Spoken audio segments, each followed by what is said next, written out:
Yeah, Thursday. Welcome into Writer's Block. I'm Erik Kuselias here for Bill. And what a show we have for you today. What did last night say not only about this year's NCAA tournament, but about the NCAA in general? Could last night be the thing that spurs major change? Also, slam dunk champion on the program today. Who does he play when he plays NBA 2K? And what would he tell Zion Williamson to do? We have all that coming at you. Let's do it.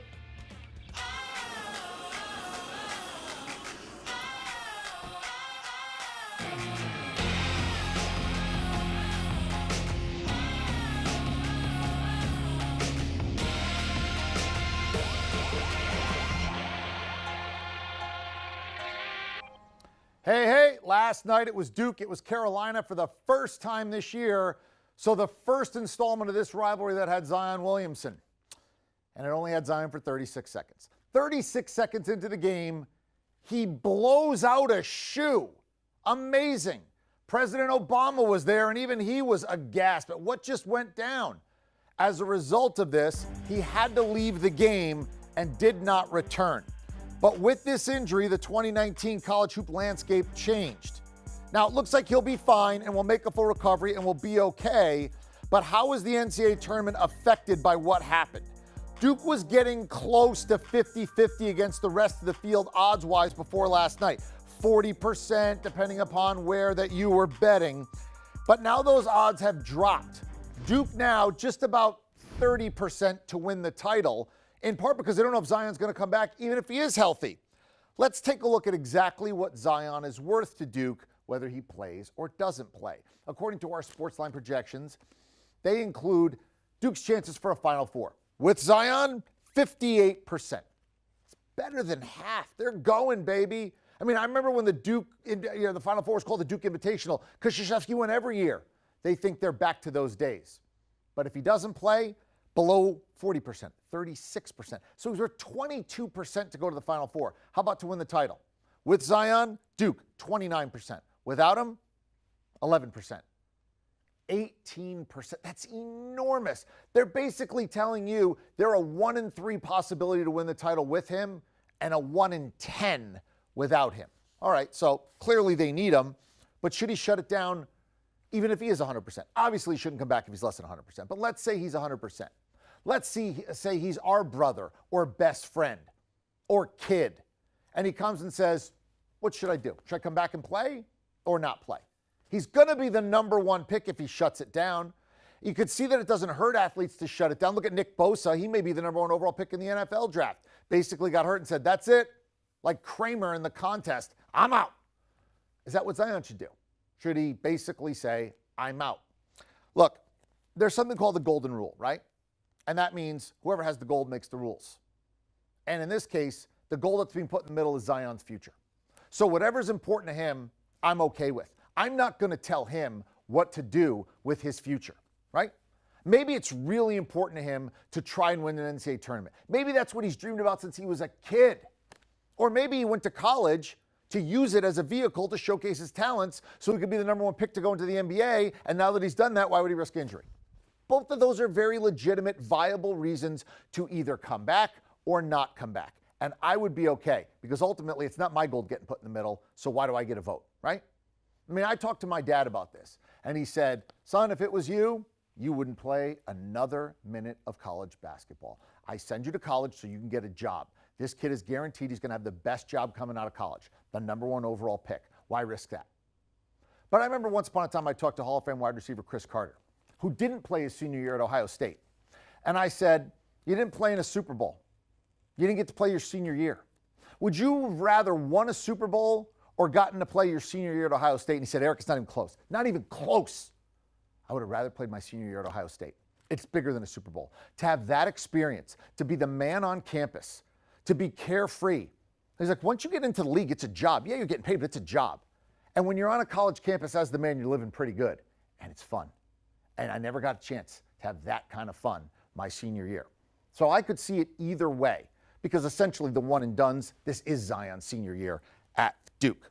So whatever he decides, you should be okay with it. I should be okay with it. So that's the 2019 view. But what about the long-term view? not just Zion, but this whole thing in a bigger picture kind of environment. As soon as Zion blew a tire and went down, you could see the tweets and the discussion and the arguments. And there are basically two. One, why aren't we paying kids? And two, what about this age minimum? Let's start with the paying kid. Donovan Mitchell, right? Let's remember all the money that went into this game, and these players get none of it. And now Zion gets hurt. Something has to change. Yeah, I don't know if I buy that. And I'm not against kids getting money. That's for sure. And I'm not looking to line the pockets of universities in the NCAA. But I will say this.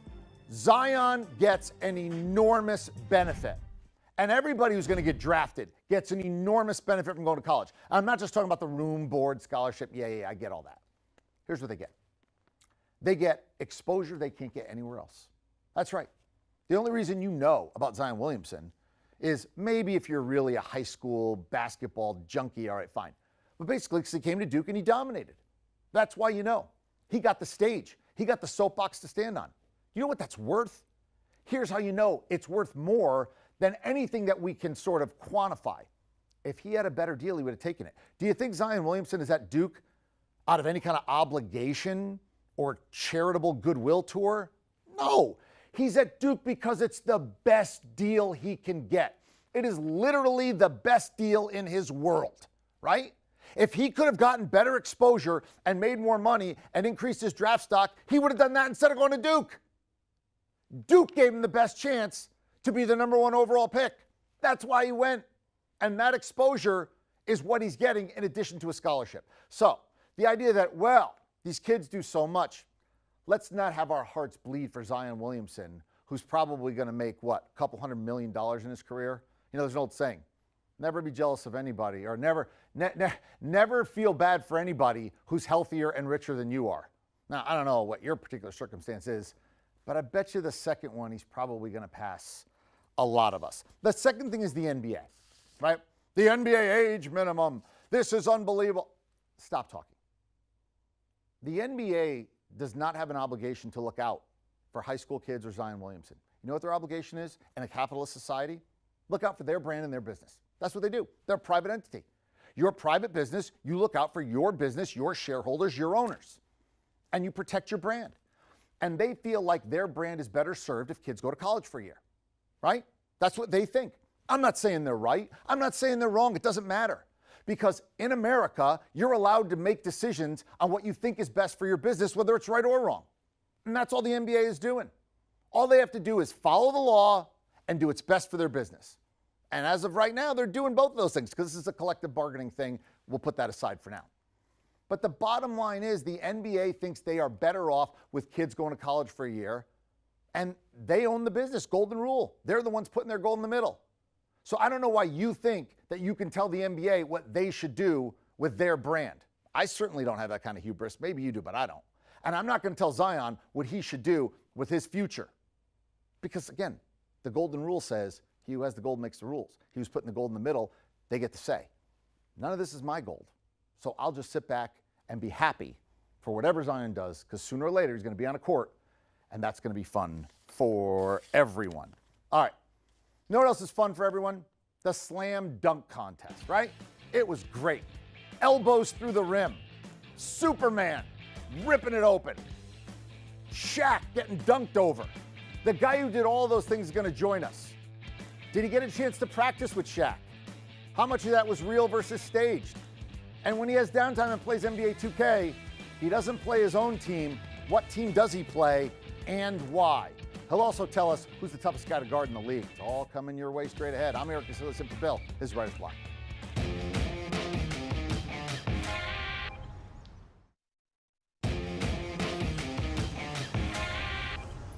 I always wanted to be able to dunk. Couldn't quite do it. At 6'1" and a quarter, yeah, I could jump a little bit, and I could dunk things I could palm. Tennis ball, maybe a deflated volleyball, but if I'm being honest, I never quite got over the rim with the full basketball. It's a regret that I'll always have. Not a regret that Hamidou Diallo has. He is the slam dunk champion, so clearly no stranger to the dunks and getting up and having the hop. So let's start here. Congratulations on being the slam dunk champion. Did you hear from anyone since your win that surprised you and you're like, whoa, this is pretty cool? Like anybody, old guys who did this or any of that? Yeah, definitely. I mean, first off, thanks for having me. And person that really wowed me that I got a chance to speak to after I won the dunk contest was probably Bill Russell. Real good guy. Told me a lot of cool stories of his time while he was growing up about the game and things like that. So it was a really good experience. Like, other than yes, sir, and no, sir, what the heck do you say to Bill Russell when he starts talking? I mean, it's just, I was a little nervous. I mean, a guy that you really read up on and you really look up to and you really idolize. I mean, he's really done a lot for this game. So there's not much you could do but thank him. Yeah, look, people say, well, Jordan won 6 titles and he won 6 MVPs. And I always say, yeah, but the MVP award of the finals is called the Bill Russell Award. They named it after the guy he won so much. You won the dunk contest by dunking over Shaq. He was pretty good in his day as well. How much of that was scripted? Like, Shaq knew you were going to call him out, right? Did you have a chance to practice over him? Did you have a cardboard cutout? Like, or how much of that did you know what was going to transpire? I knew I was going to bring out Shaq, but I never practiced over him. I never got anybody of his size. So it was all just hope and praying that whole time on the court. Was there any thought like, what if I'm short and I knock Shaq right on his keister in front of everybody? Did you even consider that? Nah, it was really no thought of that. I knew I was going to clear him. But he did tell me, I mean, make sure you clear me, young fella. So that made me a little more nervous hearing that right before I jumped over him and made the historic dunk. Well, I guess you're not that nervous when you have, 44, 45, 46, whatever vertical leap, which I think I've seen in different spots, people write it differently, is the second highest ever recorded at the Combine. Have you ever been on a team or known anybody at any level that actually had a better vertical than you? No, not yet. Yeah. And the day I see that is going to be really amazing. Yeah, you'll probably be 62 years old is the problem there. And that's what it's going to be. Right now, you're obviously in your prime, youth, rookie year in the league. How is the NBA life different than what you expected it to be when you got drafted in the second round and you got into Oklahoma City and you're looking around going, okay, now I'm here? I would say the NBA life is just a lot of downtime. I mean, there's a lot of things that you could choose to use your free time with. But, I mean, being a rookie in this league, I mean, there's not a lot of time where you can slack off. So it's just a lot of hard work. And being a rookie, you're just a young guy amongst a lot of vets, and you just try to learn as much as possible. And you try to take as much factors and as much keys to keep you in this league for a long time. All right, so in the downtime, what are we doing? Is it Fortnite? Is it NBA, 2K? What we got going? Downtime, I'm pretty much playing 2K a little bit and pretty much in the gym. So all my free time, I'm pretty much spending time trying to get up extra reps and trying to catch up to those veterans that I got on my team and things like that. When you're playing NBA 2K, who do you make sure is on your team? Me, of course. Other than you? Make sure it's on my team. I like to play with Houston Rockets a little bit, and that's pretty much the only other team that I play with other than the Thunder. All right, who's the best video game player in the NBA? I really don't know that. I wouldn't say me because I'm not really that good, but I give anybody a shot. Fair enough. He's not on NBA 2K yet, but Zion Williamson may be in the league next year. Last night he gets hurt in the Duke game against Carolina, and a lot of people have said, hey, don't come back. You've already shown you're going to be the number 1 pick. You've done enough. Don't risk coming back and getting injured. Other people say, hey, winning a national championship is important. Come on back. You got to finish out the year. You got to do it for the team. If he called you and said, what do I do here? What would your advice to him be? It would be tough because, I mean, he's in a different category than any other college basketball player. So you want to risk it all, but then again, you think about the competitiveness in you. You know what type of player you are. You know what type of team your team is with you on the court. So it's going to be really tough for him. I mean, I just hope he makes the right decision for himself. And whatever he decides to do, I mean, everybody should support him. All right, well, then let me ask it another way. What would you do? I'll probably come back and play. I mean, I'm a competitive guy. Nothing was ever really given to me. So I'm going to probably come back and play it out and just hope that God is with me and just make sure that I'm sticking to my routine and so nothing like that happens again. Well, you got a pretty good vertical I mean, you got that at least going. I know there are like a lot of high school kids, junior high kids who watch this, trying to increase their vertical, want to be able to jump better. Do you do anything specific to make sure, is there any exercise or anything that you do to make sure that you have this crazy vertical, or is it just, hey, this is the way it came out of the box? I just sleep at night. Got to get your rest. That's the biggest thing I'll say, sleeping. All right, now let's turn it to the Oklahoma City Thunder. What are your goals for the second half of the season or last third of the season, however you want to call it? My biggest goal is just to find ways that I can help this team. I mean, with my defensiveness and my athleticism and my competitiveness, I just want to go out there and make sure that I'm putting it all on the court every night and trying to help this team win a championship. And that's our number one goal. Who's the hardest guy to guard in the NBA for you? The hardest guy to guard in the NBA, I would say it's two of them. I mean, I would say PG and Russ. I mean, I spend a lot of time. All right, you are very loyal. I'll give you that. And you are very good to your teammates. You cannot pick anybody wearing the same uniform as you. Who's the toughest guy to guard who doesn't share a locker room with you? James Harden, by far. Now, is that step back a travel or not? You know, we have this discussion all the time here. I would say no, it's not. Some of them are, and some of them aren't. So it's tough though to find out which one is and isn't. Why is James Harden the toughest guy to guard? What does he do better than everybody else? He could just score at all three levels, and he has a lot of moves, and he has a lot of different counter moves. So it's tough not to bite on one of those moves that he tries to hit you with, and he has a limited dribble. So he's really impacting the game and impacting the ball a lot. All right, let's bring it back full circle. You are the slam dunk contest champion. You going to do the event next year and defend your title, or is it sort of the thing where once you win it, you let somebody else have a turn? It depends. It depends who's in it, and definitely want to defend my throne. So if I get called out, I'll definitely do it again. When you say depends who's in it, who would be in it that would make you more likely to do it? I seen a couple of little memes on Instagram and stuff like that. I mean, me versus Zion. I seen Giannis wants to get in. So, I mean, if there's going to be a great contest and great dunkers, I'm going to definitely be in it again. I mean, I'm not going to shy away from no competition. Well, it would be tough to go up a notch after what you did this year. The Superman, the elbow through, jumping over Shaq. It was amazing. Congratulations, and thank you so much for coming aboard. It was a pleasure talking to you, and good luck the rest of this season and after that. Definitely, man. Thanks for having me. All right, there he is, Hamidou Diallo, your slam dunk champion. Straight ahead, we're going to go inside the numbers. There are 4 great American sports rivalries. Can you guess what the 4 are? That's ahead. I'm Erik Kuselias in for Bill. This is Writer's Block.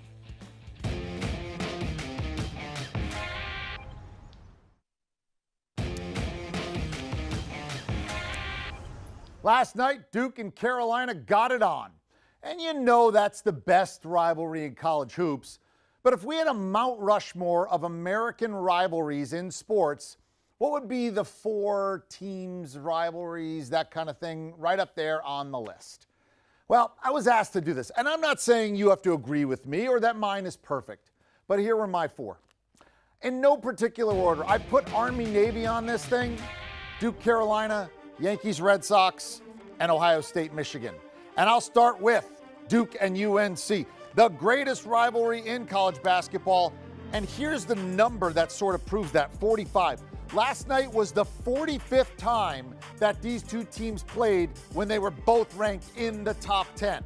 Now, who's second, right? If they're at 45, well, anybody that doesn't involve Duke or Carolina, the next highest, 11, Oklahoma and Kansas, or less than a quarter. This is the rivalry in part because they don't like each other, but they're both exceptionally good. Next up, 19, Yankees, Red Sox. I put this number 1 personally. I'm not saying you have to, but in part because they play a lot. They don't like each other. You see here, they play 19 times a year. They've also not only played in the regular season, but in the postseason, 4 times, splitting those meetings, including last year when the Sox got it done, and back-to-back ALCSs in 03 and 04 that both went to 7 games. 03, Aaron Boone. 04, the greatest comeback of all time in sports when the Red Sox were down 3-0 and then danced on the Yankees lawn on Mickey Mantle's birthday to close them out in 7. Next, I told you Army, Navy. Here's the number, 10. The tradition started 128 years ago. 10 times they haven't played the game. Why? Twice canceled during World War I on order from the War Department. Do we even still have the War Department? I would have lost a lot of money. I didn't even know we had a War Department. In the 1800s, 5 games were canceled. How about this? An incident between a rear admiral and a brigadier general, which nearly led to a duel. A duel? Like what, at 50 paces they got pistols? Or is this on guard like in, I Love You Man, where they're sitting there, fencing? That's unbelievable. A duel. Army and Navy, as a result of this squabble between the two muckety mucks, were restricted to only playing home games, so they couldn't play each other for 5 years. And then next up, Ohio State and Michigan. 22 is the first number. This rivalry kicked off, Michigan beating Ohio State 34-0 in 1897. And then they won 22 years worth of victories. That's right. It took Ohio State 22 years to get a win in this rivalry. But it feels that long to the Michigan faithful because the last number here is 7. That's right, 7. Ohio State has won 7 straight matchups, 14 of the last 15. That's not a rivalry anymore. I actually knocked this down a little bit because Michigan hasn't showed up lately, including last year when Michigan was playing to go to the Final Four and gave up more than 60 points to you-know-who, Urban Meyer and the Bucks. Now, Urban Meyer's gone. Maybe this changes fortunes, but man, those are some really good rivalries. And again, you don't have to agree with me. Maybe you have a different list. Maybe somebody's on there. Auburn, Alabama could be on there. Giants, Dodgers, Cardinals, Cubs. A lot of different places you could go. They're all good. Rivalry's fun. Rivalry is one of the reasons why we watch sports. And it's better when both teams are good, they play a lot, and there's a lot on the line. All right, thank you to everybody on the program today. Hamidou Diallo, thank you for stopping by, our Slam Dunk champion. Thank you to all the men and women who work on this program so that we can get it up for you. And thank you for you watching the program. So happy you did that. And thank you to Bill Reiter. Give me the opportunity. It was a lot of fun. He'll be back soon. Thanks for being aboard. I'm Erik Kuselias. This is Writer's Block.